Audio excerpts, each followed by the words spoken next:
Hello everyone. Now let's see another application of biotechnology in the field of medicine. This is your gene therapy. We have seen how can you produce genetically engineered insulin with the help of biotechnology. By isolating the gene for insulin, you can use it for synthesizing chain A, chain B and joining them separately, and you can then synthesize insulin for humans, and hence it was named as Humulin.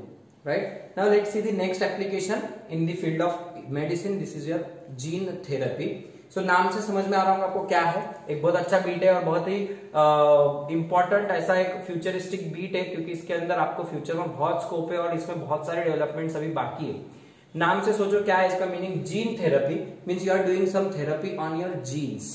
अब हम DNA के साथ छेड़खानी करेंगे, DNA के साथ बदलाव करेंगे कुछ, वही तो काम बायोटेक्नोलॉजी करता है. लेकिन यहाँ पे क्यों करना है हमें जीन्स के साथ बदलाव.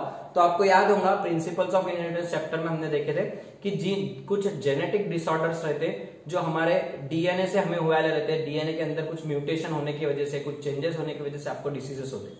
For example there are many disorders that are caused due to single gene mutation. Point mutation की वजह से सिकल सेल एनीमिया हुआ था. कई सारे मेंडेलियन डिसऑर्डर्स थे, फिनिलकीटोन्यूरिया, अल्बिनिज्म. राइट, आपको चार्ट बना के दिया था मैंने. Autosomal disorders, dominant disorder, recessive disorders, X link disorder, haemophilia, colour blindness. These are all caused due to single gene mutation. अपन सिंगल जीन म्यूटेशन मतलब एक जीन अगर आपका खराब हुआ तो उसकी वजह से, जैसे कि आपको for example sickle cell anaemia में जीन अगर डिफेक्टेड रहा तो जीन में क्या होता है एक्चुअली, बीटा जो चेन रहती है आपके क्रोमोसोम, आपके हीमोग्लोबिन की, वो डिफेक्टेड रहती है. उसके अंदर फिर glutamic acid is replaced by valine. Right, इस तरीके से आपके कुछ रिप्लेसमेंट्स हो जाते हैं और फिर आपका डिफेक्टिव हीमोग्लोबिन तैयार होता. That causes difficulty in oxygen transport and that sickle shaped RBCs are formed in sickle cell anaemia. मतलब कहीं ना कहीं आपको जेनेटिक डिसऑर्डर्स अगर आपके होंगे, जेनेटिक डिसऑर्डर्स, उसमें भी कौन से, cause due to single gene mutation. Single gene mutation वाले, मल्टीपल जीन वाले थोड़े मुश्किल जाएंगे, सिंगल जीन वाले ही लो, क्योंकि मल्टीपल जीन्स को एट अ टाइम आप ट्रीट नहीं कर पाओगे. सिंगल जीन म्यूटेशन के जो भी रहेंगे, that to mainly cause due to deletion of some nucleotides या जीन, न्यूक्लियोटाइड्स और जीन्स का डिलीशन हुआ रहेगा. सो अगर आपके कोई जीन डिफेक्टेड है खराब जीन से, सो आप उसको रिप्लेस कर सकते हैं with the help of corrected gene. So what is gene therapy? It is the replacement of a defective gene by corrective gene, मतलब सही जीन डाल देने का उसके अंदर बॉडी में, और replacement of a non functional gene by corrective gene, और तीसरी कंडीशन, और addition of an absent gene which is absent, जो है ही नहीं उसके जीनोम में, डिलीट होगा, पूरा गायब वगैरह, बाय अ न्यू जीन, एक नया जीन डाल देने का उसकी बॉडी में, उसके सेल्स में, so that it can work normally. तो आप पूरा एक खराब जीन है, खराब जीन को निकाल दो, उसके बदले अच्छा जीन डाल दो. या फिर जीन तो है लेकिन वो नॉन फंक्शनल है, तो वो बाकी सीक्वेंस वगैरह सही लेकिन काम नहीं कर रहा ठीक से. So remove that non functional gene and replace it with a functional gene. और if gene is totally absent, so just insert a new copy of gene, a new copy of functional gene. So that kind of replacement of genes with functional genes is known as gene therapy. खराब gene को निकाल के सही gene डालना, defective gene के बदले अच्छा gene डाल देना, नॉन फंक्शनल जीन के बदले में फंक्शनल जीन डाल देना, या फिर कोई जीन नहीं है तो उसके बदले में नया जीन बिल्कुल डाल देना. That is known as your gene therapy. ठीक है. सो ऐसा आप कहाँ कर सकते हैं जीन थेरेपी, जहां आपको जेनेटिक डिसऑर्डर्स मिल रहा है तो आप जेनेटिक डिसऑर्डर्स को क्योर करने के लिए जीन डाल सकते. राइट, लेकिन अब ये भगवान के जैसे काम हो गए. भगवान कैसा अपने डीएनए डिसाइड करता, भगवान ने अपनी सब चीजें ऐसी मानते. सो आप भगवान बन रहे खुद के, इस प्रकार का काम होगा. You are doing changes in your own genetic material at DNA level. You are doing these changes, so therefore this is a very difficult task and it has many technical issues as well as many ethical issues. कई लोग इसका विरोध भी करेंगे, नहीं आपको भगवान ने जैसा बनाया वैसे ही रहो. ये इथिकल इश्यूज वाले तो बहुत आ जाते हैं, प्लस टेक्निकल इश्यूज भी बहुत ज्यादा रहेंगे, because you have to find the exact gene which is abnormal, you have to find the exact location, then you have to insert the same functional gene. So first of all you have to synthesize that functional gene artificially, then you can insert it normal into that normal body. Therefore there are so many technical and ethical issues with this, but still many cases were successfully done in past, and the gene therapy is now extensively being used to treat various diseases. Okay so करते कहाँ पे gene therapy? सो इन जगह पे करेंगे जहाँ पे खराब gene है, जिनमें नॉन फंक्शनल जीन है. इसके अलावा और भी जगह अपन बाद में देखेंगे उसको एट दी एंड की अदर एप्लीकेशंस क्या है लास्ट में देखेंगे. करने की रही अगर आपको जीन थेरेपी तो दो जगह पे कर सकते. Gene therapy can be performed in two ways, somatic gene therapy and germ line gene therapy. Somatic gene therapy and germ line gene therapy. अब नाम से समझ रहा होगा सोमैटिक और जर्म लाइन. सोमैटिक मतलब कहाँ करेंगे आप? आपके नॉर्मल बॉडी सेल्स में करेंगे, other than gametes, other than gonads.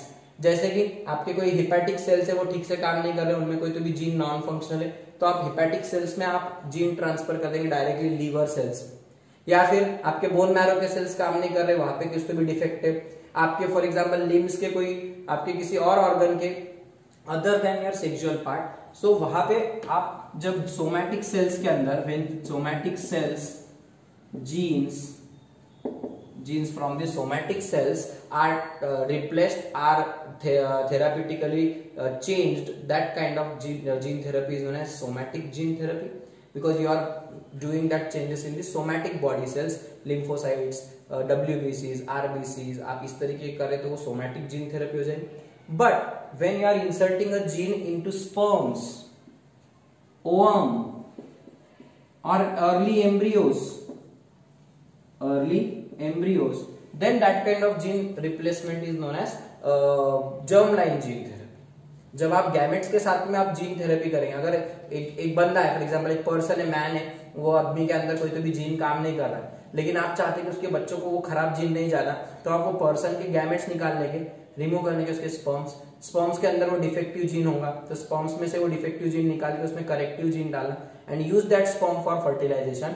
Now that man who was having a defective gene, but his gamete is having an effective gene or functional gene, so by this method you can get a baby, a healthy baby from that suffering patient or person, क्योंकि आपने उसके जो कुछ भी खराब jeans थे उसके gametes में से निकाल दिए. Now therefore next generation of that patient can be a healthy generation.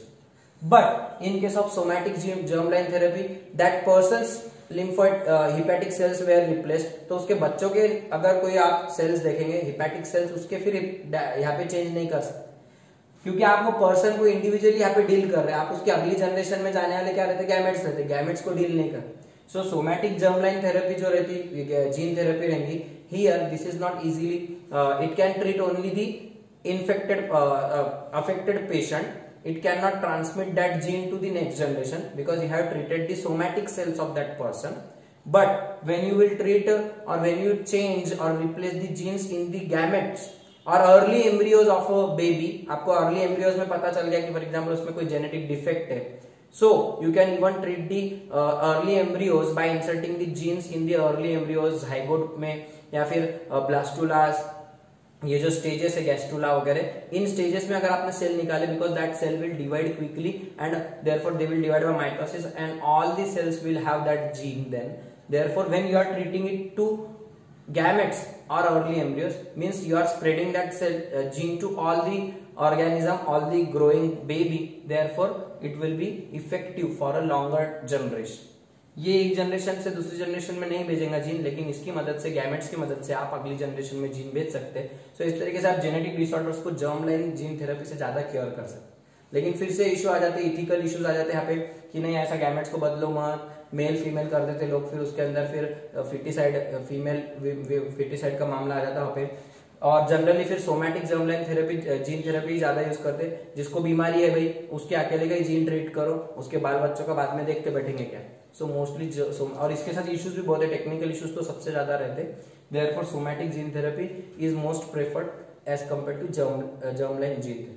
All this discussion is given in state board text book, आप पहले वहां से देख लो, क्योंकि ये जो बेस है ये होने के बाद ही आपको एक एग्जांपल देने वाला हूं मैं कि कैसे सक्सेसफुल जीन थेरेपी बताए, अभी वही बताने वाला हूं. Before that just see the two types of gene therapy.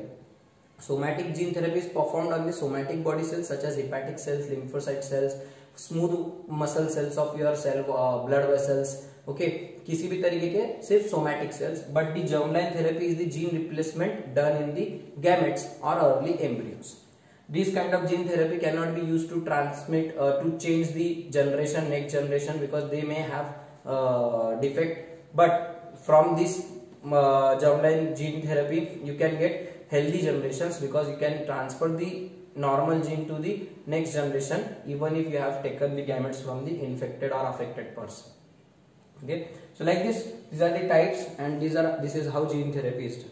So आप इसको फिर से दो प्रकार से कर सकते हैं, इन विट्रो कर सकते हैं और इन विवो कर सकते हैं जीन थेरेपी को. इन विट्रो मतलब क्या, इन टेस्ट ट्यूब, और इन विवो मतलब in the body, in test tube और within the body. Gene therapy कैसा कर सकते हैं, या तो टेस्ट ट्यूब में वो पेशेंट के सेल्स निकालो, the cells from the patient's body are taken out, take out cells from patient's body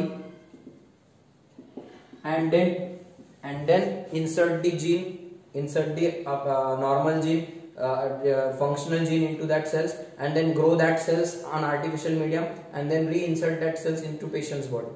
मतलब आप पेशेंट की बॉडी में से डिफेक्टेड सेल्स निकालेंगे, उनके अंदर का डिफेक्टेड जीन लैब में बैठ के बाहर निकालेंगे, उसको रिप्लेस कर देंगे फंक्शनल जीन से, फिर उन सेल्स को ग्रो करके just grow them artificially and then reinsert that cells into the patient's body. So ये जो आपने टेस्ट ट्यूब की मदद लिया, यहाँ पे आपने लैब में करे काम, आपने डायरेक्टली जीन डाले क्या पेशेंट की बॉडी में, नहीं, आपने पहले पेशेंट के सेल्स निकाले और फिर उनमें जीन्स डाले और फिर उसको सेल्स को वापस डाले. This is called in vitro technique और एक्स वीवो टेक्निक. वीवो मतलब बॉडी में, लेकिन एक्स मतलब आउटसाइड दी बॉडी, और इन वीवो क्या रहेगा, with in the body directly insert that gene into the area. For example bone marrow में problem है, तो बोन मैरो में डायरेक्टली वो जीन बोन मैरो के सेल्स में डायरेक्ट यहीं पे इंसर्ट कर देंगे with the help of a retrovirus और a viral vector.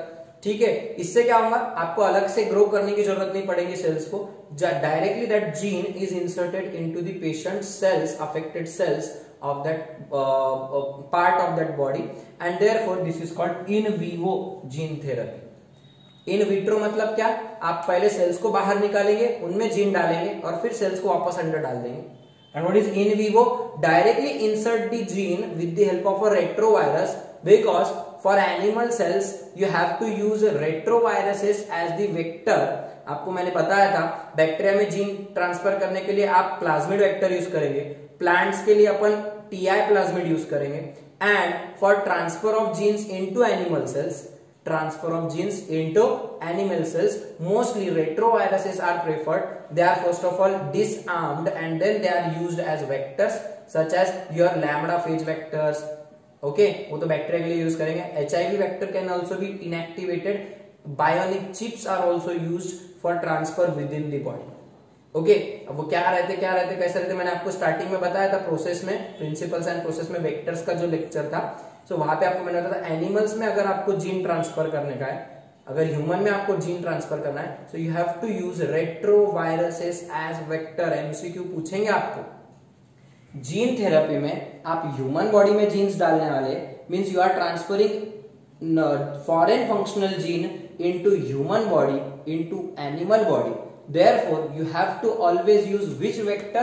Retroviruses as the vector, and that too you have to use complementary DNA as the donor DNA. आपका जो भी फंक्शनल जीन रहेगा वो कॉम्प्लीमेंट्री डीएनए रहेगा, double standard DNA रहेगा, and that DNA can be therefore inserted easily with the help of a retrovirus as a vector for gene transfer into animals. ठीक है, और अगर आपको डायरेक्ट इंसर्ट कर रहे हैं तो उसको बोलेगा इन विवो जीन थेरेपी. अगर आप बॉडी के सेल्स को, if you are removing the cells from patient and then treating them externally, inserting gene externally and then reinserting the cells, it is called ex vivo और in vitro gene therapy. समझ में आया दो type की gene therapy क्या है, कहां पे परफॉर्म कर रहे हैं gene therapy, accordingly there are two types, और कौन से सेल्स पे परफॉर्म कर रहे हैं. If you are doing it on somatic cells, it is somatic gene therapy. And if you are doing it on germ cells, germline cells, gametes, then it is germline gene therapy. ठीक है, now let's see the example given in your NCERT. यहाँ तक का तो state board में दिया है. Various diseases can be treated. All the diseases that are your Mendelian disorders such as your Tay-Sachs disease, cystic fibrosis, albinism, phenylketonuria, sickle cell anemia. Okay, familiar कुछ तो एक डिसीज का नाम दिया है आपको, और बहुत सारे डिसीजेस है. गॉशर्स सिंड्रोम और गॉशर्स डिसीज, ये सारे diseases. Parkinson's disease, even it is a neuropathological disorder. So that Alzheimer's disease, they can be also treated. Parkinson's disease, they can be also treated with the help of gene therapy. Yes, there are very few cases that are successfully yet treated, but it is on vast research. It is the subject of vast research and investigation. It is still undergoing. Many researches are undergoing, but it is a good option in future that gene therapy can be used to many of the disorders, especially genetic disorders. Okay, समझ में आपको कैसे करते हैं gene therapy. Let's see the one last example. The example is not given in state board, so they can stop here, but let's see what is the example given in NCERT. The gene therapy used to treat ADA deficiency. What is ADA deficiency, also known as ADA-SCID. एक बहुत मस्त disease है. मस्त disease का की disease है तो कोई मस्त नहीं रहती, बट एक यूनिक ऐसी एक पहचान की डिसीज है. फर्स्ट ऑफ ऑल आपने नाम सुना होगा SCID. What is full form of SCID? Human health and disease में अपन ने देखे थे. AIDS is also an SCID. What is SCID? Severe combined immunodeficiency syndrome. Severe combined immunodeficiency syndrome और डिसऑर्डर. इसमें क्या होता, सीवियर बहुत रहती है डिसीज, जान का खतरा रहता, जानलेवा रहती, फेटल रहती. कंबाइंड मतलब कई सारी बीमारियां एक साथ हो जाती, जिसकी वजह से सीवियर कंबाइंड. इम्यूनोडेफिशिएंसी मतलब इसमें आपकी रोग प्रतिकार शक्ति, इम्यूनिटी सिस्टम कम हो जाता, वर्क नहीं करता, ऐसा डिसीज है. Just like your AIDS. What is AIDS? Acquired immunodeficiency syndrome, जिसमें HIV वायरस आपके इम्यूनिटी सिस्टम को वीक कर देता, जिसकी वजह से आपको दूसरे डिसीजेस हो जाते. बंदा HIV से तो नहीं मरता, दूसरी बीमारियां होके मर जाता. Right, it is called AIDS. It is also SCID, severe combined immunodeficiency disorder, and here ADA deficiency is also a SCID. It is also an SCID because यहाँ पे भी आपको बहुत सारी बीमारियां होंगी, जिसकी वजह से इम्यूनिटी सिस्टम कमजोर हो जाएगा और उसकी वजह से वो बंदे की मौत भी हो सकती. क्या रहती है डिसीज और इसमें जीन थेरेपी कैसे यूज करते हैं? Let's see. What is ADA deficiency? ADA stands for adenosine deaminase enzyme deficiency. पहले तो एडीए क्या है? ADA, adenosine डीअमाइनेज. एडीए मतलब क्या है? एडिनोसाइन डीअमाइनेज. ये एक एंजाइम है, इसका नाम है एडीए एंजाइम, एडिनोसाइन डीअमाइनेज. ठीक है. अब एंजाइम है मतलब कोई ना कोई रिएक्शन को कैटालाइज करता होगा, कुछ तो भी कैटालिसिस करता हूं. What are enzymes? They are the biocatalysts. They are the proteins which act as biocatalysts in our body. They catalyze some biochemical reaction inside the body. अब ये क्या करता? So whatever deoxyadenosine, it is the DATP. आपको याद होगा deoxyadenosine. These are the nucleosides.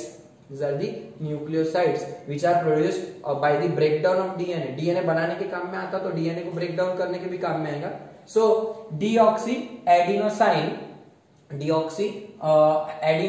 this is the purine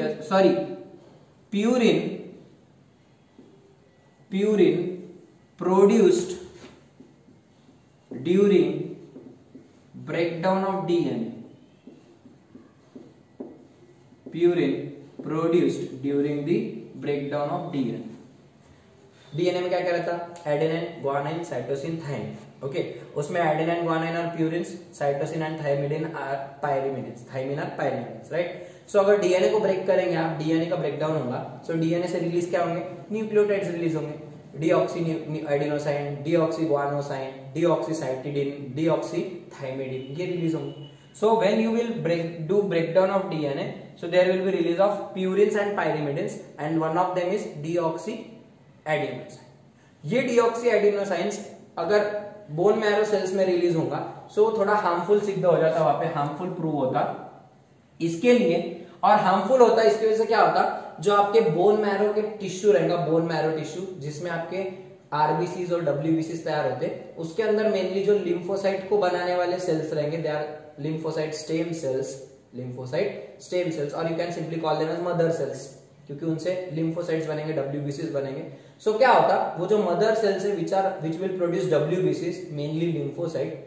so due to accumulation of this deoxyadenosine, due to accumulation of this deoxyadenosine, that lymphocyte cells, their precursor cells will face difficulty, it will become toxic to that lymphocyte precursor cells, and that cells will die, they will not produce B and T lymphocytes।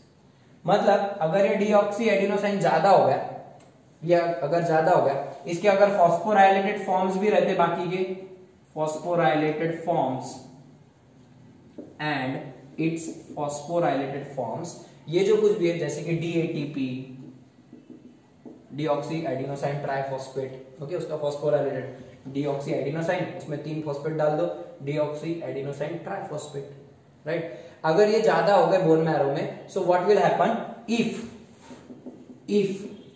This deoxyadenosine increases, it is toxic to lymphocyte precursors, therefore no formation or less formation, या तो बहुत कम बनेंगे या फिर बिल्कुल ही नहीं बनेंगे, no formation of B and T lymphocyte will occur.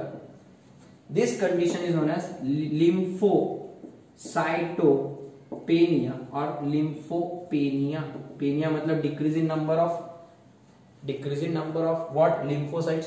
So आपके B और T lymphocytes बनेंगे नहीं बंदे में, जिसमें ये कचरा जमा हो रहा, ओके। तो ये कचरा जमा होगा तो BT lymphocyte बनेंगे नहीं, इतना याद रखो। Deoxyadenosine and its phosphorylated forms, if they accumulate in your body, in your blood, in your bone marrow tissue, then it is toxic to the lymphocyte precursor cells, and hence there will be less formation or no formation at all of your lymphocytes, that is lymphopenia will occur.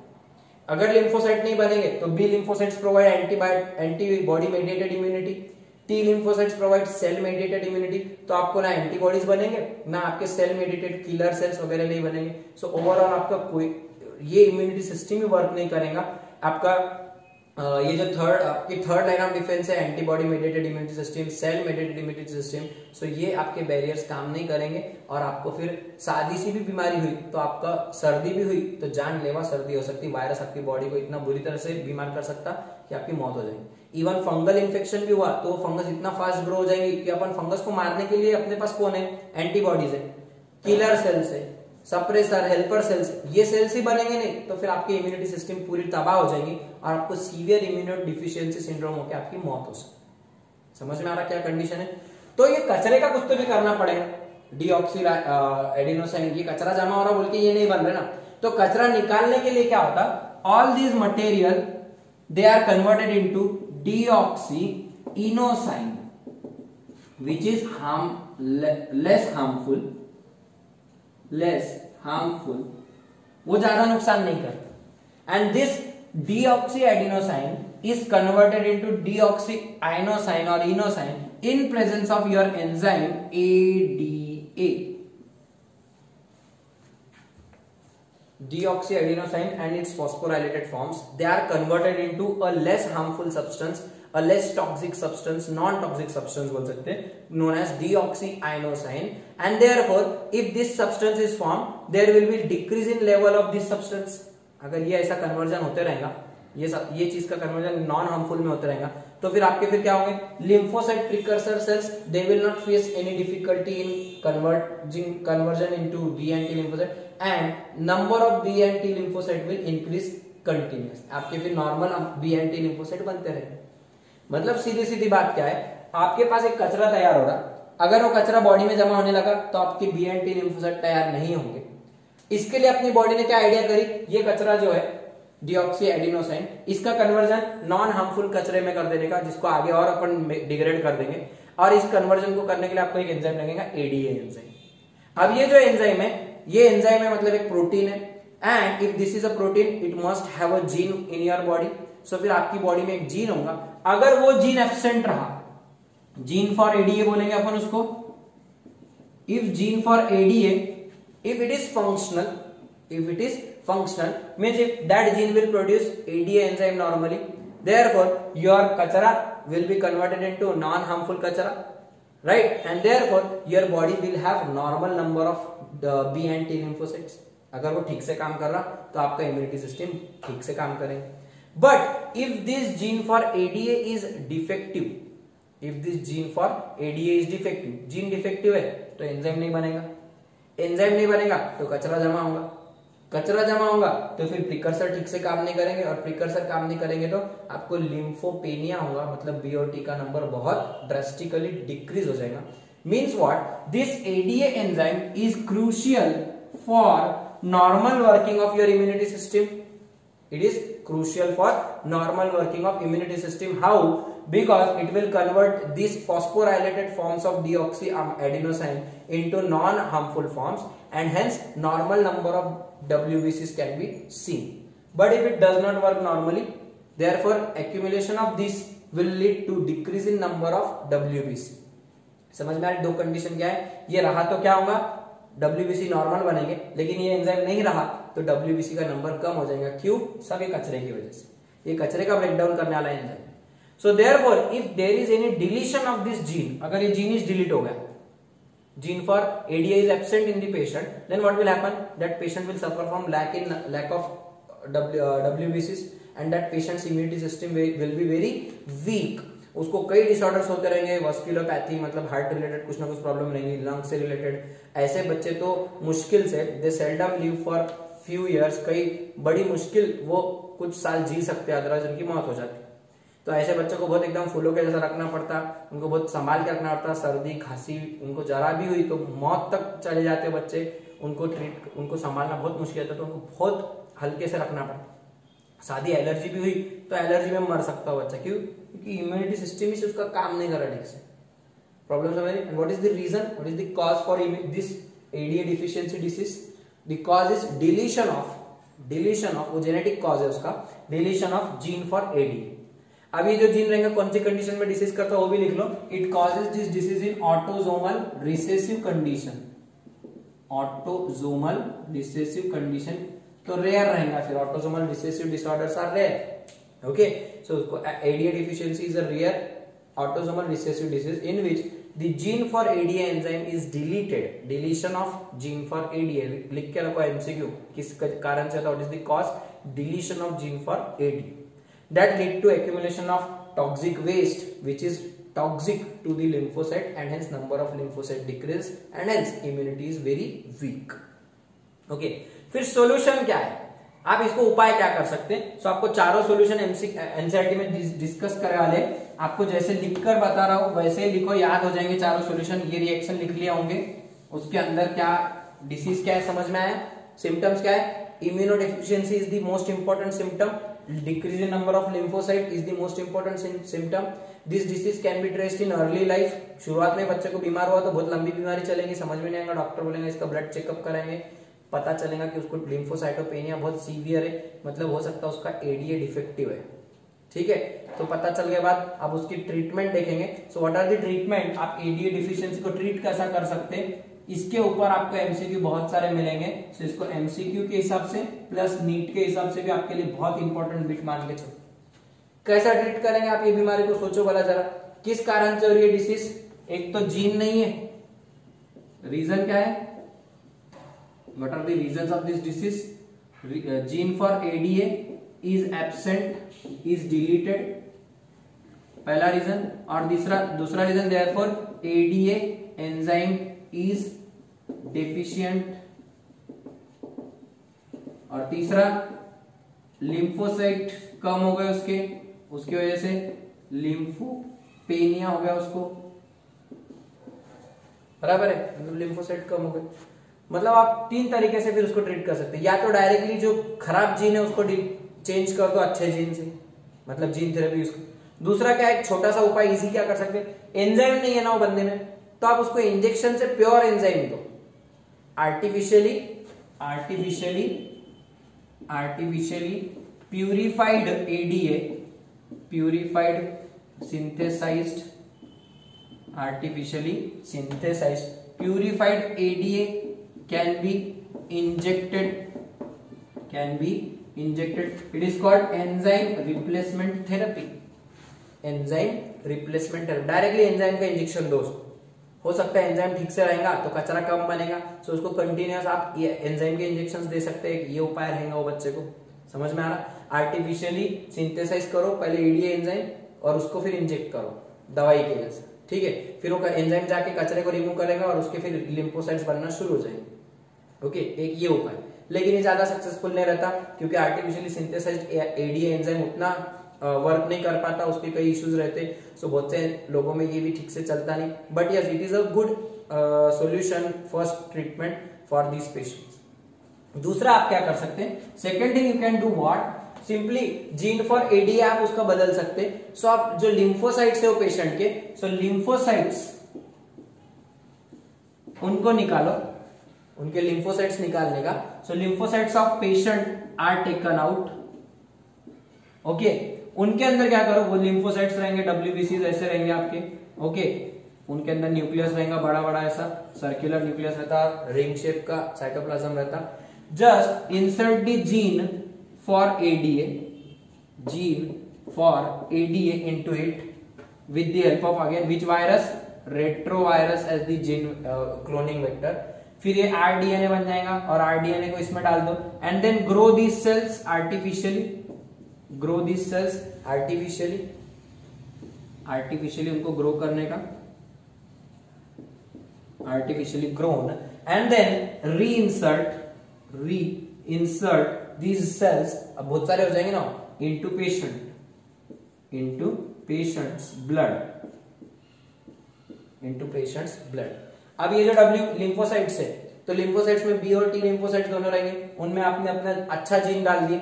So working gene क्या करेगा, फिर वो WBC में जुड़ जाएगा। Now this lymphocytes they can now synthesize ADA, और अब उसकी बॉडी में जाके वो ADA बनाना शुरू होगा और ADA अपने आप बॉडी बनाएगी, तो फिर ऑटोमेटिकली कचरा भी रिमूव होना शुरू हो जाएगा। ओके, बट अब यहाँ पे एक लिमिटेशन क्या रहती है, what is the life span of lymphocyte, WBC का लाइफ स्पैन 3 to 8 डेज ही रहता, 3 to 8 डेज। तो 8 दिन के बाद ये सेल्स मर जाएंगे, आपने ये पेशेंट में डाल भी दिए तो मर जाएंगे। सो 8 दिन के बाद आपको फिर से लिम्फोसाइट निकालना पड़ेंगे, फिर से उनमें जीन डालना पड़ेगा, फिर से इंसर्ट करना, मतलब आपको ये बहुत विगरस एक्सरसाइज हो जाएगा। This is not a complete solution, this is completely not a complete cure for this patient, क्योंकि due to low life span of WBC, low life span of WBC, कम life span है, जिसकी वजह से बड़ी मुश्किल होंगी आपको हर हफ्ते उसको continuous periodic infusion of treated lymphocytes आपको देते रहना पड़ेगा, जो एक बहुत कसरत हो जाएंगी, बड़ी एक्सरसाइज हो जाएंगी। इसके लिए फिर दूसरा उपाय भी इतना सक्सेसफुल नहीं है। तो तीसरा उपाय आप क्या करेंगे, third solution you can do is bone marrow replacement. वो जो बच्चा रहेगा, वो जो छोटा बच्चा है जिसको पता चला एडीए डिफिशियंसी है, वो बच्चे को क्या कर सकते हैं आप, उसके माँ या बाप का बोन मैरो निकालते, या तो ह्यूमरस में से निकालते बोन मैरो, हड्डी में से इधर से, या पैर का बोन मैरो कहीं का भी, माँ का जनरली लेंगे, और वो बोन मैरो टिश्यू को आप डायरेक्टली इंसर्ट कर दो बच्चे के हाथ में, वहां पे वो बोन मैरो डाल दो। लेकिन वो बोन मैरो को भी लाइफ स्पैन का इश्यू आता। अब तुम बोलेंगे सर इससे क्या होगा, अरे माँ बाप का बोन मैरो, माँ या बाप में से किसी एक का तो नॉर्मल होगा ना, दोनों का थोड़ी डिफेक्टिव होगा। सो माँ का या बाप का जिसका नॉर्मल है, take that bone marrow and replace it with this patient. अगर माँ बाप का एक्सेप्ट नहीं हो रहा तो किसी दूसरे का लो, bone marrow replacement can be done and bone marrow from that patient, from normal person, it is replaced here. And bone marrow tissue, since it consist of normal lymphocyte precursors, so therefore they will divide for a longer duration. So ये भी एक solution हो सकता, but again it has a limit due to time duration, so bone marrow replacement भी नहीं कर सकते। अब लास्ट का उपाय बच गया। लास्ट का उपाय क्या करने का वो पेशेंट में, you can do a last solution, just directly insert this ADA gene is inserted in lymphocyte stem cells, lymphocyte stem cells during the embryonic growth only. जब वो बच्चा ग्रो हो रहा माँ के पेट में तभी पता चल जाएगा कि इसके माँ बाप को एडीए डिफिशियंसी थी तो ये बच्चे को भी होंगी. सो फिर वो बच्चे में क्या कर सकते हैं आप, वो बच्चे के एम्ब्रियोनिक ग्रोथ के टाइम पे उसका लिम्फोसाइट जो स्टेम सेल्स रहेंगे उनमें इंसर्ट कर दो. बट ये तो और मुश्किल काम है क्योंकि एम्ब्रियोनिक ग्रोथ के टाइम पे आप कुछ ज्यादा छेड़खानी करने गए तो दूसरे डिफेक्ट हो जाएंगे. बट ये एक परफेक्ट सोल्यूशन हो सकता है. You can directly insert ADA gene into the embryonic stem cells. Stem cells मतलब क्या रहेंगे, फिर वो पूरे जितने भी स्टेम सेल्स रहेंगे वो ग्रो होकर पूरा लिम्फोसाइट लिम्फेटिक टिश्यू यहाँ बनाएंगे, लिम्फेटिक टिश्यू यहाँ पे बन जाएगा, प्लस बोन मैरो टिश्यू में सब जगह स्प्रेड हो जाएंगे. मतलब उसकी पूरी बॉडी में वो इफेक्टिव जीन स्प्रेड हो जाएगा. तो आपको जगह जगह पे इंसर्ट करने की जरूरत नहीं पड़ेगी. एक ही बच्चे में डाल दिए तो पूरे की बॉडी में उसकी स्प्रेड हो जाएगा और ये ज्यादा इफेक्टिव तरीका हो सकता है. बट इसके ऊपर रिसर्च चालू है अभी और ये तरीका ज्यादातर अभी इतना ज्यादा सक्सेसफुल नहीं है. But these are the 4 solution. क्या कर सकते हैं, और आपका जीन खराब है ना एडीए का, सो क्या चीजें करने की, या तो वो जीन को बदल दो या वो एंजाइम कम है तो एंजाइम दे दो. तो पहला सोल्यूशन क्या है, you can inject the enzyme artificial. पहला सोल्यूशन. नहीं हुआ तो फिर वो बच्चे में क्या करो, उसके लिम्फोसाइट्स निकालो पेशेंट के, उन लिम्फोसाइट्स में कॉम्प्लीमेंट्री डीएनए डालो. आपका जो जीन है that is done, complementary DNA is inserted with the help of retrovirus and reinsert that grown culture of lymphocyte into the patient into blood. But due to less lifespan you have to periodically reinsert this engineered lymphocyte, transgenic lymphocytes continuously. So ये दूसरा solution ये था, lymphocyte में वो gene डाल दो. तीसरा solution bone marrow दे दो बच्चे को, हेल्दी बोन मैरो ट्रांसप्लांट कर दो तो ताकि हेल्दी लिम्फोसाइट्स बनते रहे वहां से. ठीक है. या चौथा सोल्यूशन, वो बच्चे के लिम्फेटिक स्टेम सेल्स में एम्ब्रियोनिक स्टेज में ही वो जीन इंसर्ट कर दो. लेकिन ये मुश्किल काम है. But if this is done you can get healthy baby because its embryo was having that gene, therefore the whole body will also have that gene and that disease can be perfectly cured. Okay. Last point बता रहा हूं. First gene therapy was successfully performed by this second technique. Lymphocytes of that patient were taken and that patient, आपको नाम है उसका अशांति डिसिल्वा, अशांति डिसिल्वा, अशांति डिसिल्वा. हाँ गूगल कर लो झट, नाम उसके इमेजेस दिख जाएंगे आपके सामने, फोटो भी आ रहा है. सो ये जो बच्ची थी 4 साल की जब थी, 4 ईयर ओल्ड ऐसी बच्ची थी, इतनी कम उम्र में. कुछ डॉक्टर्स का ग्रुप था, उन्होंने अमेरिका में Maryland NIH national institute of health में USA में परमिशंस लिए और इस बच्चे के फिर बॉडी से क्या किए, she was suffering from ADA deficiency, Ashanthi De Silva. Okay. and the group of doctors then identified the lymphocytes, they collected the T cells, T lymphocytes and they transfected that T cells, मतलब उनके ऊपर ट्रांसफेक्शन करे retrovirus के through. with the help of retrovirus they inserted the gene for ADA on that T cells and that T cells were grown artificially and they were reinserted into her body and that baby was then feeling good. Her body started synthesizing the ADA enzyme. आज भी वो बच्ची है, ऐसे दिखते हुए आज दीदी. ओके. इतने बड़े हो गए और अभी भी है. सो एक successful case, first case of gene therapy which is still with us and this is the first case of ADA deficiency, Ashanthi De Silva. Okay. Indian नाम लग रहा होगा, अशांति बोले तो शांति नहीं, अशांति. देखो उसका नाम क्या है, उसके बाकी विकिपीडिया करो. ज्यादा अपनापन उनसे अपना ऐसा जोड़ने के भावना जोड़ने की कोशिश मत करो. आपको बस इतना पता होना चाहिए कि उसका इलाज कैसे करे थे, by removing her lymphocytes which were having defective ADA gene and inserting the working ADA gene with the help of retrovirus complementary DNA and then normal lymphocytes were produced and they were reinserted by culturing her in her body. Okay. और इस तरीके से ये first case हुआ. चारों आपको समझ में आया क्या है जीन थेरेपी, समझ में आया. Okay. This is all about gene therapy. Definition समझी, करेक्टिव खराब जीन को निकाल के अच्छा जीन डाल देना जो ज्यादातर अलग अलग काम होता है. एनसीईआरटी में आपको कुछ और, स्टेट बोर्ड में आपको कुछ और फंक्शंस दिए वाले जीन थेरेपी के, जैसे कि कैंसरस सेल्स को नॉर्मल सेल्स बनाने वाले जीन्स डाल देना या फिर किसी कैंसर सेल में ऐसे जीन्स डाल देना कि वो कैंसर सेल अपना ग्रोथ रुक जाए, उसका ट्यूमर बनना बंद हो जाए, या फिर कुछ और jeans.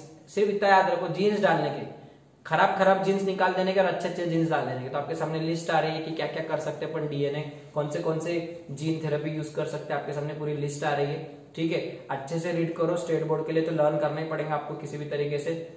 So which genes can be remove, which whatever defective genes are in your body they can be treated with gene therapy, इतना याद रखो। ओके, उसके दो टाइप, सोमैटिक और germ line, in vitro in vivo. उसका एक बड़ा example AD deficiency. Cause क्या है एडी डिफिशियंसी का? एब्सेंस ऑफ एडी एंजाइम, जिसकी वजह से कचरा जमा होता है बॉडी में डीऑक्सी एडिनोसाइन का, और वो कचरे की वजह से फिर लिम्फोसाइट्स नहीं बनते।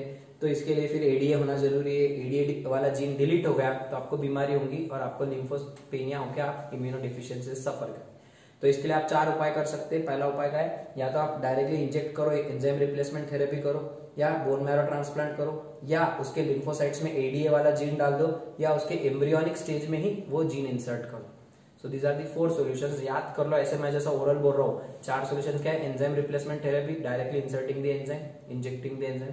Bone marrow replacement, bone marrow डाल दो, उसके बॉडी खुद नॉर्मल एंजाइम बनाएगी। जेनेटिकली इंजीनियर्ड लिम्फोसाइट्स डालो which are having healthy ADA gene, so Ashanti DeSilva का case. And fourth one is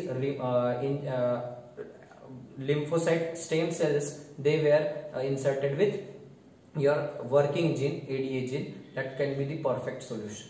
Okay, there are so many ethical issues, but still it is undergoing, trials are undergoing.